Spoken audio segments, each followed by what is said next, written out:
ஸ்ரீராமஜெயம். ஸ்ரீமதே ராமானுஜாய நமஹ. ஆண்டாள் அருளிய திருப்பாவை 28வது பாசுரம்.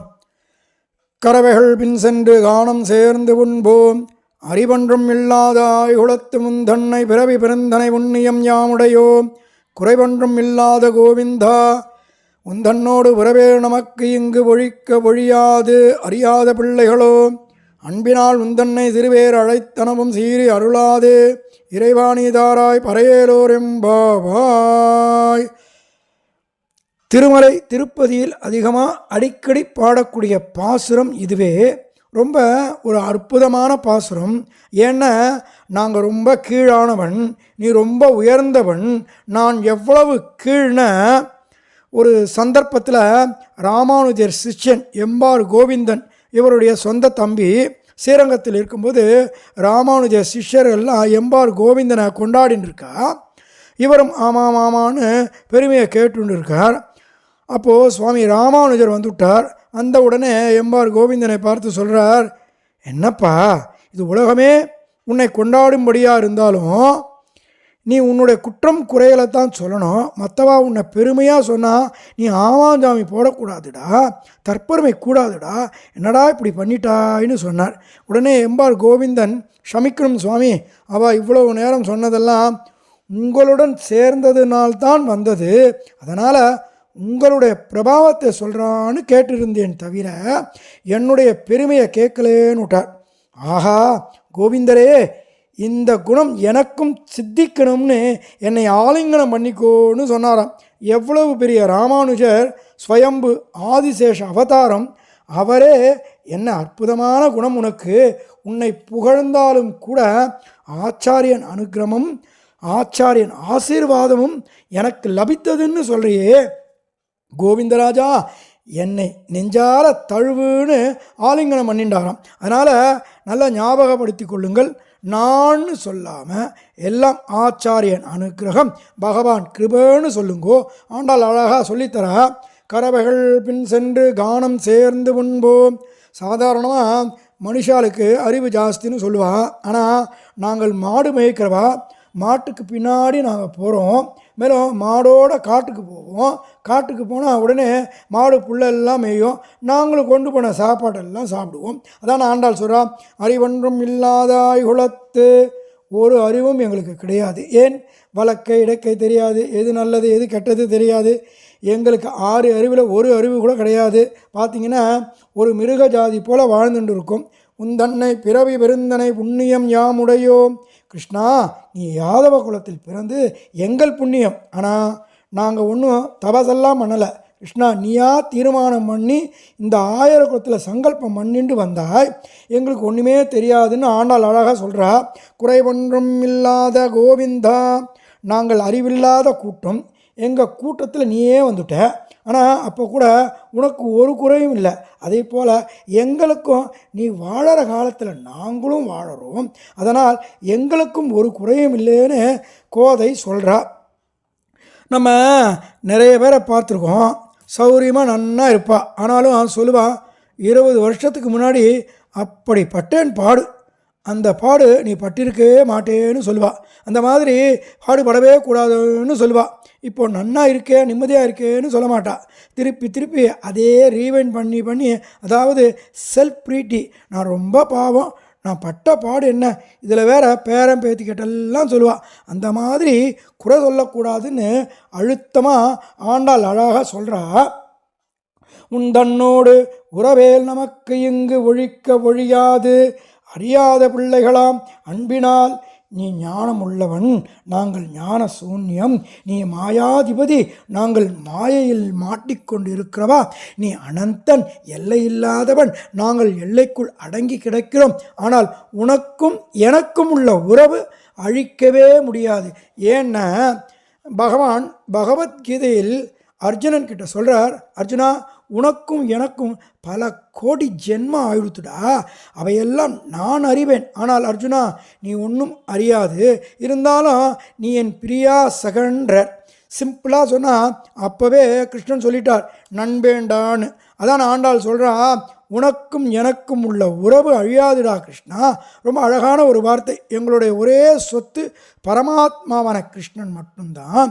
நமக்கு கிடைக்குமோ கிடைக்காதோ, நிறைய வந்தது, நிறைய இழந்தாச்சு, நிறைய ஆசைப்படுறோம், எவ்வளவோ இழந்திருக்கும். மானத்தை இழந்திருக்கும், ஆரோக்கியத்தை இழந்திருக்கும், நேரத்தை இழந்திருக்கும், பணத்தை இழந்திருக்கும், வாழ்வில் மனுஷாலை இழந்திருக்கும். ஆனால் இன்னைக்கு வரைக்கும் நம்ம யாரும் இழக்காத ஒன்று பகவான் பரமாத்மா கிருஷ்ணா தான். அப்போது கிருஷ்ணனுக்கும் நமக்கும் உள்ள சம்பந்தம் நிரந்தரமானதுன்னு சொல்கிறான். நாத்திகன் கடவுள் இல்லைன்றான், ஆத்திகன் இருக்குன்றான். ஆனால் ரெண்டு பேருக்கும் சமமாகத்தான் சுவாமி இருக்கார். நம்ம நினச்சது நடக்கலையே தவிர பரமாத்மாவுக்கு தெரியும் யாரை எங்கே வைக்கணும். அப்பேற்பட்ட சக்திமான் பரமாத்மா, சாதாரணப்பட்டவன் கிடையாது. கிருஷ்ணருக்கு எல்லாம் தெரியும். அதான் ஆண்டாள் சொல்றா, உன் தன்னோடு உறவேல் நமக்கு இங்கு ஒழிக்க ஒழியாது அறியாத பிள்ளைகளாம் அன்பினாள். மேலும் மகாபாரதத்தில் பாண்டவர்களுடைய 5 குழந்தைகளும் அஸ்வத்தாமன் தலையை வெட்டி எடுத்துட்டு போயிட்டான். உபபாண்டவர்கள் அந்த குழந்தைகளுக்கு பேர். ஒரே ராத்திரியில் இள வயசு 5 குழந்தைகளின் தலையை வெட்டினான். திரௌபதியான அம்மாவுக்கு என்ன வழி இருக்கும்? ஏற்கனவே படாத பாடுபட்டால். கண்ணன் பரமாத்மா தலை குனிந்து நிற்கிறான். திரௌபதி என்ன சொல்லுவாளோ, நான் என்ன பதில் கொடுப்பேன்னு தெரியாமல் கண்ணன் நிற்கிறான். அர்ஜுனன் அஸ்வத்தாமனை பிடிச்சிண்டு வந்து அப்படி வைக்கிறான். நிற்க வச்சோடனே கிருஷ்ணன் சொல்கிறார், திரௌபதி இப்போ அஸ்வத்தாமன் தலையை வெட்டலாமா சொல்லு அப்படிங்கிறார். திரௌபதி சொல்கிறா, எதுக்கு கிருஷ்ணா, இவன் தலையை வெட்டினா என் குழந்தை திரும்பி வந்துடுவா போகிறது? நான் பட்ட வேதனை அவனுடைய அம்மா கிருபி அவள் பட வேண்டாம் அப்படின்னு சொல்லி அஸ்வத்தாமனை நமஸ்காரம் பண்ணாலாம். ஏன்னா குரு புத்திரன்னு நமஸ்காரம் பண்ணாலாம். அப்போது கண்ணன் கண்களிலிருந்து கண்ணீர் வழியிறது. என் திரௌபதி ஜெயிச்சுட்டாலே எவ்வளவு பெரிய நஷ்டம். அப்போ கூட கிருஷ்ணன் ஏதோ நல்லதுக்கு தான் இத்தனையும் பண்ணியிருக்கான்னு நினைச்சாலே அந்த மனசு வரணும். அதான் ஆண்டாள் சொல்கிறா, சிறுபேர் அழைத்தனவும் சீறி அருளாதே உந்தன்னை சிறுபேர் அழைத்தனவும் சீறி அருளாதே. சிறுபேர் அப்படின்னா பகவானை முதல் பாசுரத்தில் ஆண்டாள் நாராயணன்னு சொன்னாலே அதான் சிறுபேராம்.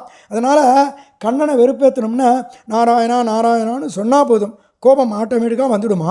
என்னடா அண்ணன் நம்ம கோஷ்டியில் இருந்தால் கோபாலா, கோவிந்தா, யாதவா, நவநீதா, நந்தலாலா, நந்தா, கண்ணா, கிச்சான்னு கூப்பிடுவா. ஃபார் எக்ஸாம்பிள், இப்போது நம்ம குழந்தை தப்பு பண்ணால் வாங்கோ உள்ளே வாங்கோ சார்னு கூப்பிடுவோம் இல்லையா? அந்த மாதிரி முதல் பாசுரத்தில் நாராயணனே சொன்ன உடனே கண்ணனுக்கு அழுக வந்துடுத்தான். கசக்கி அழறானா. யசோதை கேட்குறாளாம், என்னடா அழறேன்னு. அதுக்கு கிருஷ்ணர் அம்மா கிட்ட என் ஃப்ரெண்ட்ஸ் எல்லாம் என்ன திட்டுறாமான்னு சொன்னால் உடனே யசோதைக்கு கோபம் வந்துடுத்தான். யார் அவனை திட்டினான்னு சண்டைக்கு போயிட்டாலாம். உடனே ஃப்ரெண்ட்ஸ் எல்லாம் நாங்கள் ஒன்றும் திட்டலை, அவனை நாராயணான்னு சொன்னோம், அவ்வளோதான். இதுக்கு போய் நீங்கள் சண்டைக்கு வரையங்களேன்னு ஃப்ரெண்ட்ஸ் என்ன சொன்னாலாம். யசோதா, என்னடா கிருஷ்ணா நீ திட்டினான்னு சொன்ன, அவள் என்னடான்னா உன்னை நாராயணான்னு தான் சொல்கிறேன்றா, அதெல்லாம் ஒரு திட்டாடான்னு கேட்க கிருஷ்ணருக்கு கோபம் இன்னும் ஜாஸ்தியாக வந்துருத்தான்.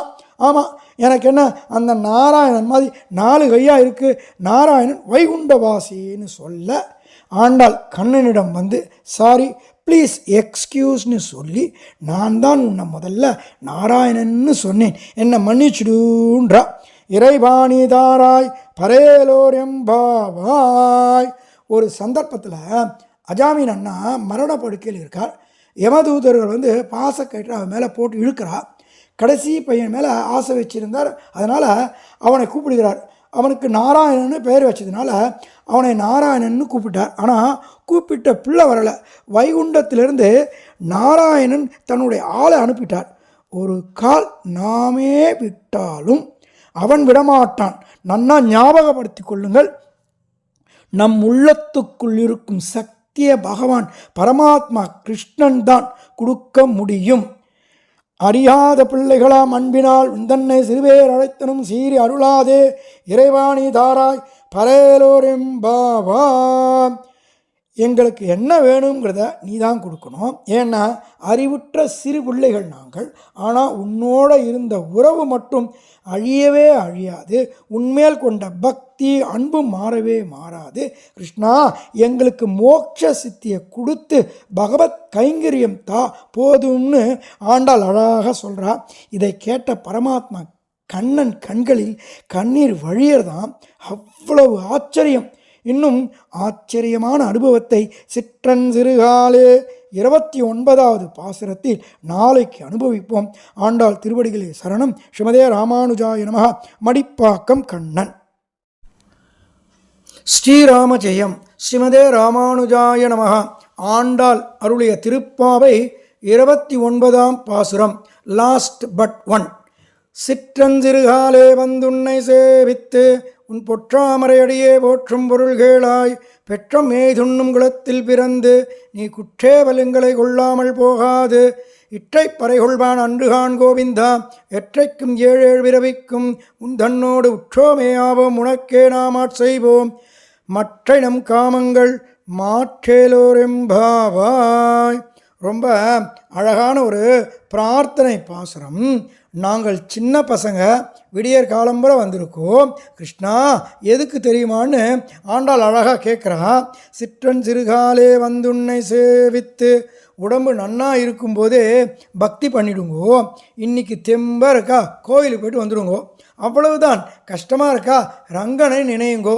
பிரச்சனை வந்துடுத்தா, பாண்டுரங்கனை நினையுங்கோ. சிறுகாலே அப்படின்னா வயசுன்னு அர்த்தம், அதாவது இளமைன்னு ஒரு அர்த்தம். அதனால் இளமையே பலமாக இருக்கும்போது பகவானை சேவிச்சுடு. அவன் நாமத்தையும் ஸ்லோகத்தையும் நன்னா உறக்க சொல்லிடுன்ற ஆண்டாள் நாச்சியார். உன் பொற்றாமரை அடியே போற்றும் பொருள்கேளாய். நாங்கள் வந்த காரணம் கேளுடா கிருஷ்ணா. பெற்ற மேய் துண்ணும் குளத்தில் பிறந்து. நீயே தான் இந்த மாட்டுக்கார கூட்டத்தில் பிறந்தாய். மேய் துண்ணும் குளத்தில் அப்படின்னா நம்ம வயத்துக்கு சாப்பிட்றதுக்கு ஒவ்வொருத்தர் கர்மா பண்ணுறோம். ஆண்டாள் சொல்கிறா, நாங்கள் மாடு மேய்க்கிறோம்.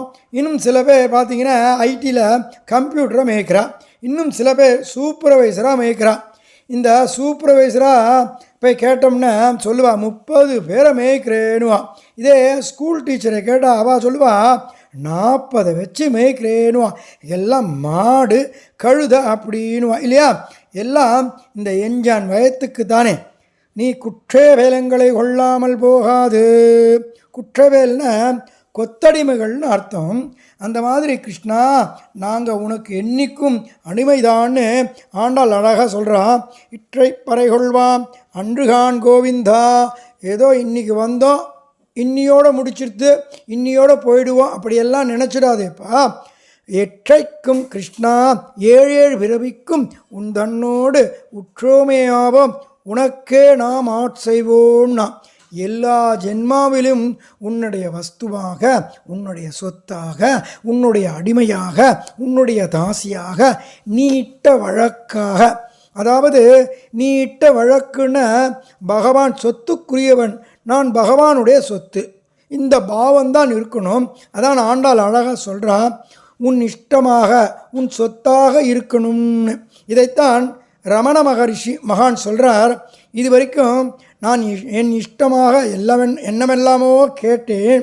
இனி உனக்கு நான் எப்படி இருந்தால் உனக்கு இஷ்டமோ அப்படி நான் இருப்பேன்னு விட்டார். அதாவது இனி உன் இஷ்டம் என் இஷ்டம்னு சொன்னார்.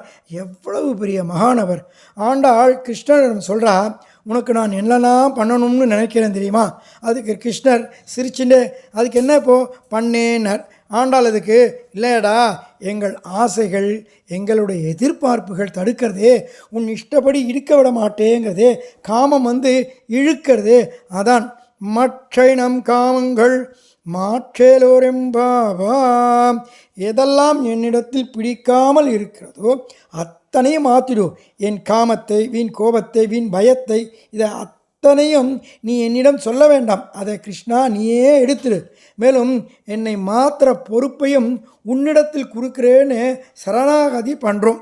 மேலும் நான் உனக்கு எப்படி இருந்தால் உனக்கு பிடிக்குமோ அப்படி என்னை மாற்றிக்கோ, அவ்வளவுதான். ஒரு உதாரணம் சொல்கிறேன் கேளுங்கோ. பீஷ்மர் அடைந்த உசரம் யாரும் அடையலை. என்ன உசரம் அப்படின்னா, பீஷ்மர் அம்பு படுக்கையில் படுத்துண்டு சகஸ்ரநாமம் சொல்ல பரமாத்மா கிருஷ்ணன் ஆமாம் ஆமாம்னு சொல்ல பீஷ்மர் 1000 நாமத்தை கிடுகிடுன்னு சொல்ல கண்ணன் 1000 விதமான டக்கு டக்கு டக்குன்னு ரூபத்தை மாற்றி காட்சி கொடுத்துட்டே இருந்தாராம். 1000 கிருஷ்ணரை பீஷ்மர் பார்த்தவுடன் கண்ணன் கேட்கிறானாம், பீஷ்மா உனக்கு திருப்தியான்னு. பிதாமா பீஷ்மர் அதுக்கு உனக்கு திருப்தினா எனக்கும் திருப்தினாராம். இதுதான் வேணும், எல்லாம் கிருஷ்ணன் பரமாத்மா இஷ்டம்தான் விட்டதினால் பகவான் பிதாமா பீஷ்மருக்கு கிருபை பண்ணிட்டாராம். நம்ம பிறந்த நாள் வந்தால் கோயிலுக்கு போய் அன்றைக்கி அர்ச்சனை பண்ணி தட்டில் ஒரு 10 ரூபா போட்டோம்னா அன்னியோட முடியலை, 10 ரூபாய் 10,000 கோடி ஜென்மாவுக்கு வட்டி வரும். பெருமாள் சன்னதியில் கொடுத்த ஒவ்வொன்றுமே பல கோடி மடங்கு திரும்ப வரும். நம்ம அன்றைக்கி கோயில் அதோடு முடிச்சிடுவோம். ஆனால் பகவான் கிருஷ்ணன் முடிக்கல, அதான் பரமாத்மா. இன்னொரு உதாரணம் சொல்கிறேன் கேளுங்கோ. துணி கரையாக இருக்குன்னு நம்ம லாண்ட்ரிக்கு போடுறோம். அவன் ஒரு 3 இல்லை ஒரு 4 நாள் கழித்து கொடுப்பான், அந்த கரை போயிடும். அப்போது அவனை நம்புகிறோம். அதை போல் நம் மனசில் இருக்கிற கரையை பகவான் நீக்குவான் இல்லையா? அவனால் முடியாததா? முடியும். சர்வம் ஸ்ரீ கிருஷ்ணார்ப்பணமஸ்துன்னு நம்புவோம். ஆண்டால் அந்த கரையில் நிற்க பகவான் இக்கரையில் இருந்து அக்கரையாக ஆண்டாளுக்கு கிருபை பண்ணிட்டாராம்.